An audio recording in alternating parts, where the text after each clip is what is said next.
জুলাই অভ্যুত্থানে সরকারি হিসেবে সিলেট বিভাগে পুলিশের একজনই হত্যার শিকার হন। তিনি এসআই সন্তোষ চৌধুরী। ৫ই আগস্ট বানিয়াচং থানার ভেতরে তাকে পিটিয়ে হত্যা করা হয়। হ্যাঁ, সেনাবাহিনী উদ্ধার করতে গেছে, আমরা শুনেছি।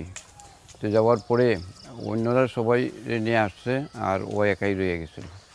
সেদিন থানায় অবরুদ্ধ অর্ধশতাধিক পুলিশকে উদ্ধার করেছিল সেনাবাহিনী, কিন্তু এসআই সন্তোষ চৌধুরীকে উদ্ধার করা যায়নি। আমার ছেলে তো চাকরি গেছিল, চাকরি করছিল। এটা তো আমার মা হই, আমার অনবরত প্রশ্ন জাগে, সব বাঁচলো, আমার ছেলে কেন বাঁচলো না, কেন আসলো না। বানিয়াচংয়ে সেদিন কি ঘটেছিল জানতে প্রত্যক্ষদর্শী, সাংবাদিক এবং আটকে পড়া পুলিশ সদস্যের সঙ্গে বিষয়টি নিয়ে কথা হয় বিবিসি বাংলার।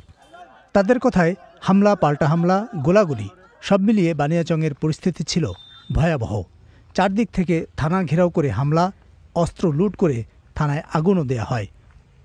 ৫-১০ হাজার লোক থানা ঘেরাও করে মারতেছিল এবং থানা পুরাই ছিল। থানা যে দোতলা বিল্ডিংটা, ওইটা প্রত্যেকটা রুম আগুন দিয়ে দিয়েছিল। নিচতলায় আগুন, উপরতলায় আমরা এই একটা রুমে বন্দি ৬০-৬৫ জন লোক।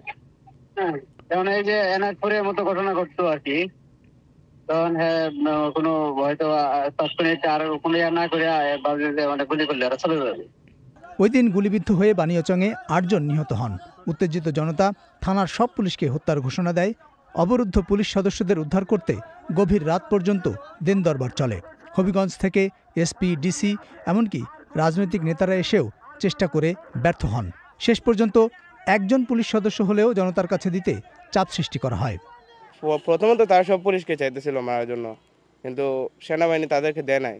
তাই তারা বলছে, বিরক্ত হয়ে বলতেছে যে এখন সন্তোষকে না দিয়ে গেলে তো আমরা এখানে রাস্তা ছাড়বো না, আপনারা তাদেরকে একজনকে নিয়ে যেতে পারবেন না। এক পর্যায়ে সন্তোষের নাম ধরে স্লোগান ওঠে। তাকেই টার্গেট করার পেছনে একটি কারণ ছিল, সেদিন সন্তোষের গুলিতে বানিয়াচংয়ে একাধিক মৃত্যুর অভিযোগ উঠেছিল। একই সঙ্গে অতীতে তার কিছু কর্মকাণ্ডেরও একটা ভূমিকা ছিল বলে জানান এলাকাবাসী।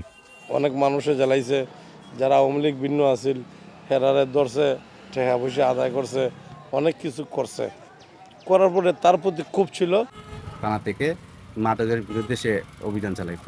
কিছু কিছু মানুষ যারা ইয়াবা ব্যবসা করে, গাঁজার ব্যবসা করে, চিনি মদের ব্যবসা করে, তারা ওই একটা অক্কায় তুলল, সন্তোষের বিচার চাই। এই পরিস্থিতি সন্ধ্যা থেকে রাত ৩টা পর্যন্ত চলে।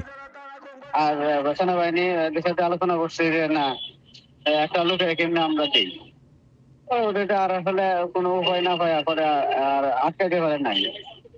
আমরা ভাবছিলাম হয়তো থানার ভিতরে রাখি আমাদের উঠে, তারপরে সেনাবাহিনী হয়তো একটা কিছু করবে।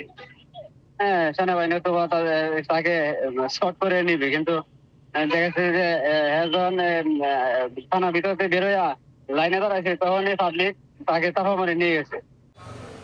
হবিগঞ্জের বানিয়াচং থানার এই কম্পাউন্ডের ভেতরেই পিটিয়ে হত্যা করা হয় সন্তোষ চৌধুরীকে। সরকারি হিসেবে যে ৪৪ জন পুলিশ হত্যার শিকার